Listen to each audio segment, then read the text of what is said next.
«Я не шучу», — громко заявила Наташа, светловолосая санитарка 25 лет, и со всей силы опустила ладонь на правую щеку женщины, лежащей на холодном металлическом столе.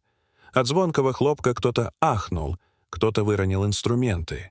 Никто не мог поверить, что та самая тихая девушка, еще вчера робко спрашивавшая совета у старших коллег, сегодня способна на такое безрассудство.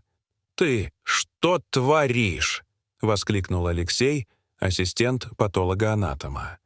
Его глаза расширились от ужаса, руки непроизвольно сжались в кулаки, и он закричал: «Она же мертва! Это жена миллиардера! О ней все газеты писали!»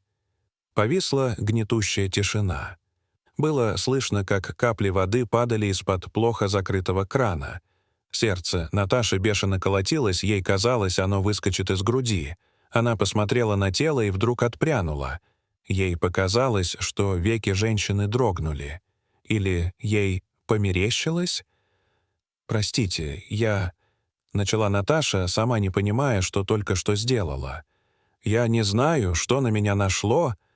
Но, прежде чем кто-то успел восстановить порядок, то, что считалось телом, внезапно подало признаки жизни.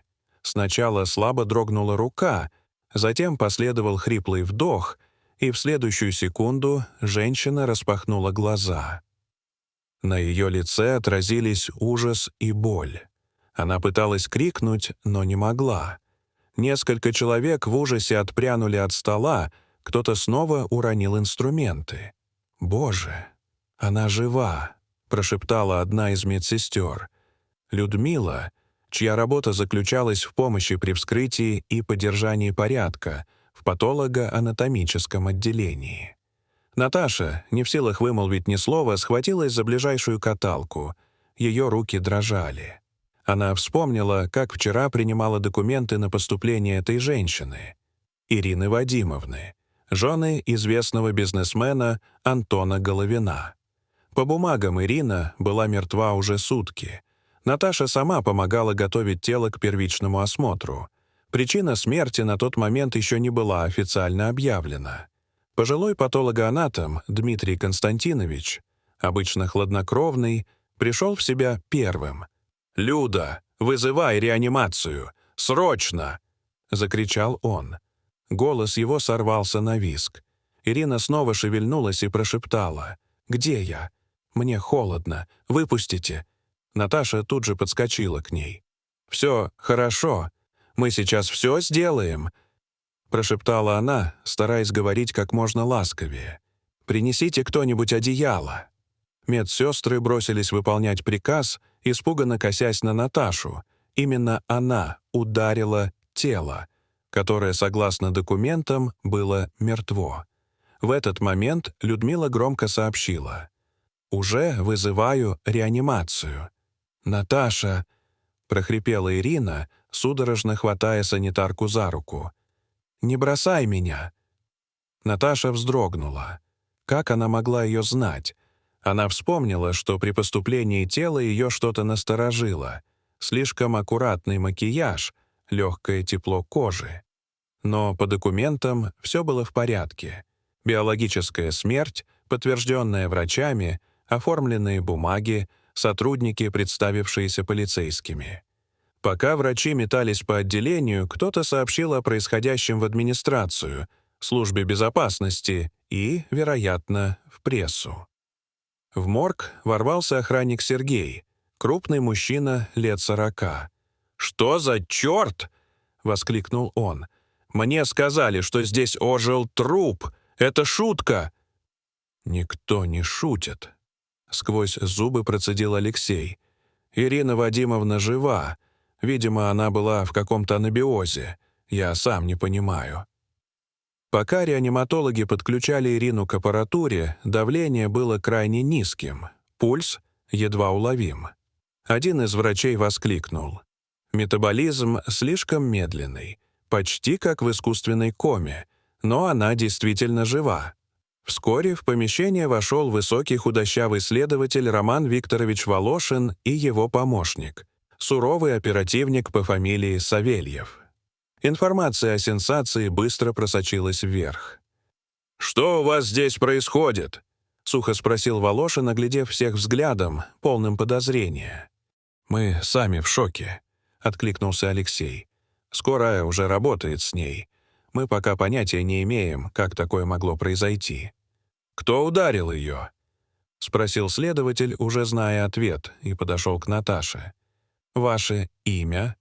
«Наташа Лебедева. Мне 25 лет», — ответила девушка.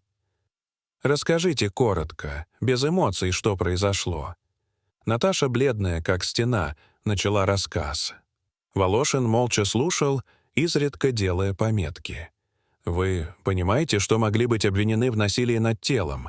Или даже в попытке убийства?» — спросил полицейский. «Да. Но если бы я не сделала этого, ее бы уже вскрывали. Я не хотела навредить, правда?» Реаниматологи подтвердили, что состояние Ирины стабилизируется. Волошин настаивал на допросе, но врачи настояли на переводе в отделение под охраной. Наташа на мгновение почувствовала облегчение, но неожиданно Ирина попросила вызвать следователя. «Я сама это подстроила», — выдохнула она, лежа в палате. «Это не покушение. Я хотела умереть, чтобы сбежать». Далее последовал шокирующий рассказ. Она устала от мужа, от контроля. У нее был любовник, Денис. Они нашли людей, которые подделали документы и ввели препарат, вызывающий клиническую смерть. Но что-то пошло не так. Человек, который должен был ее выкрасть из морга, не успел или бросил ее. Кто-то хотел, чтобы я действительно умерла. А потом я почувствовала удар и очнулась», — прошептала Ирина. Пока полиция искала участников аферы, в больницу ворвался Антон Головин. Он был потрясен и требовал встречи с женой, но она отказалась. На допросе Ирина призналась, что перед смертью перевела крупные суммы на счет любовника. План был исчезнуть, инсценировать похороны, уехать за границу, но все сорвалось. А теперь предательство. Денис пытался действительно ее убить. Вскоре его задержали. Он планировал пересечь границу с поддельными документами. Финал был почти предсказуем. Денис получил срок, Ирина предстала перед судом, но благодаря сотрудничеству избежала тюрьмы. Наташа получила повышение и уважение коллег. А город еще долго обсуждал, как один удар по щеке раскрыл схему мошенничества, измену и спас чью-то жизнь. Иногда, проходя по коридорам, Наташа вспоминала звук той пощечины.